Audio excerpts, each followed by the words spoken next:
2008 সালের 5ই এপ্রিল আলিয়া বিশ্ববিদ্যালয় আইন এখন 27/2007 পশ্চিমবঙ্গ বিধানসভায় কার্যকর করা হয়। স্থাপিত হয় আলিয়া বিশ্ববিদ্যালয়। কিন্তু আলিয়ার ইতিহাস অনেক পুরনো।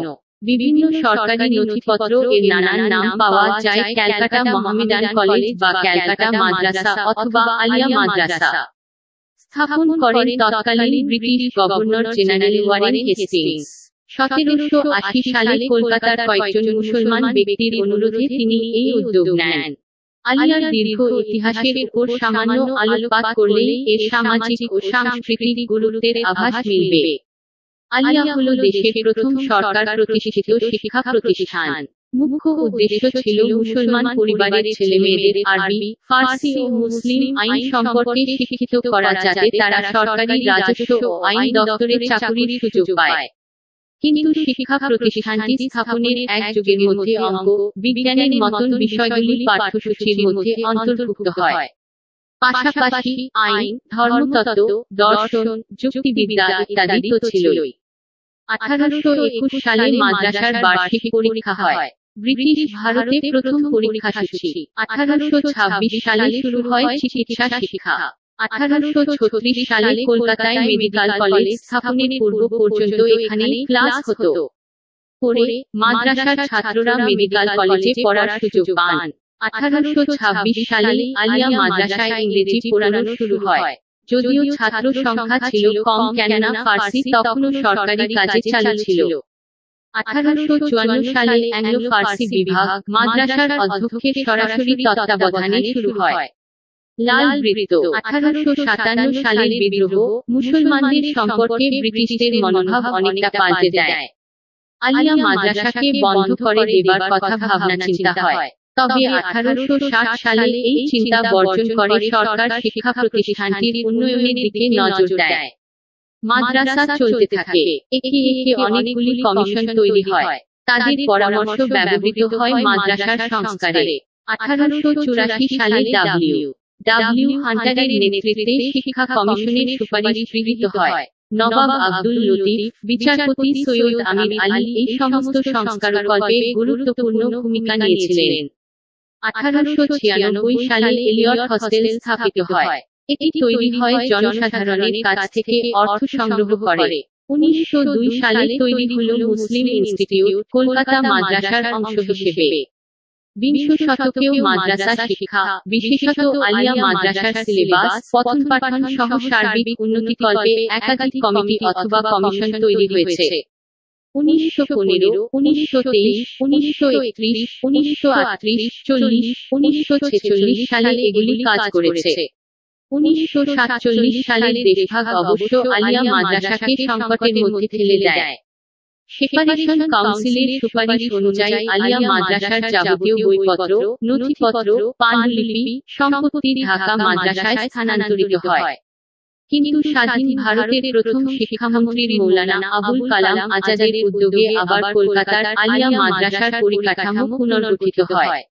ওই সময় এই ব্যাপারে বড় ভূমিকা পালন করেন মৌলানা আব্দুল হাই সিদ্দিকী, বড় হুজুর। পঠন পাঠন শুরু হয়। 2001 সালে পশ্চিমবঙ্গ সরকার তৎকালীন রাজ্যপাল বিশিষ্ট শিক্ষাবিদ ডক্টর A.R. কিদওয়াই এর নেতৃত্বে মাদ্রাসা শিক্ষা কমিটি তৈরি করেন। 2002 সালে এই কমিটি আলিয়া মাদ্রাসার উন্নতির জন্য অনেকগুলি সুপারিশ পেশ করেন। এরপর 200 বছরেরও বেশি পুরনো এই ঐতিহ্যশালী শিক্ষা প্রতিষ্ঠান বিশ্ববিদ্যালয়ে উন্নীত হয়। 2007 সালের বিশ্ববিদ্যালয়ে পঠন পাঠন শুরু হয়। জানুয়ারি 2015 থেকে নিউ টাউন ও পার্ক সার্কাসের দুটি ক্যাম্পাস চলছে।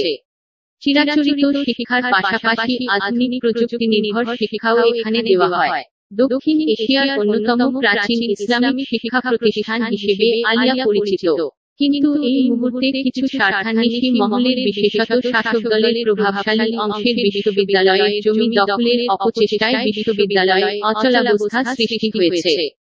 অ্যাডহক পদ্ধতিতে উপাচার্য কাজ করছেন। আবার যিনি উপাচার্য তার তো ওই পদে থাকার শিক্ষাগত যোগ্যতাই নেই।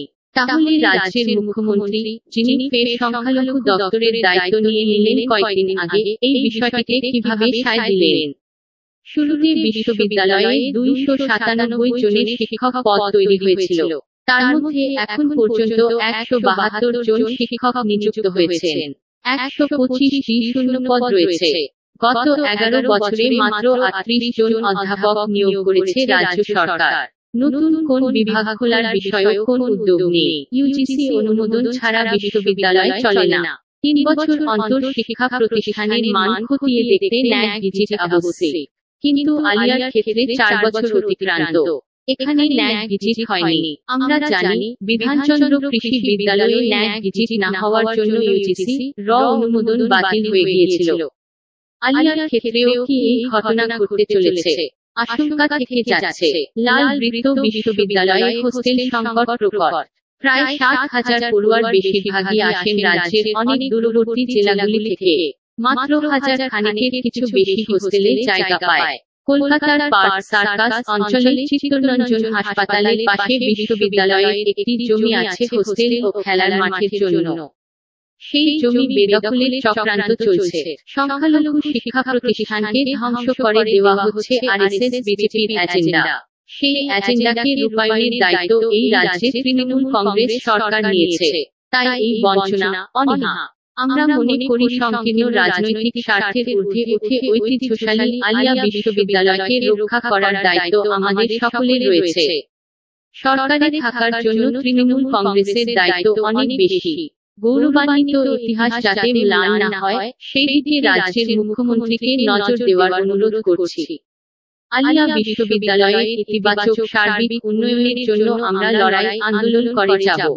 মম নওসাদ সিদ্দিকী সদস্য, পশ্চিমবঙ্গ বিধানসভা চেয়ারম্যান, ইন্ডিয়ান সেকুলার ফ্রন্ট।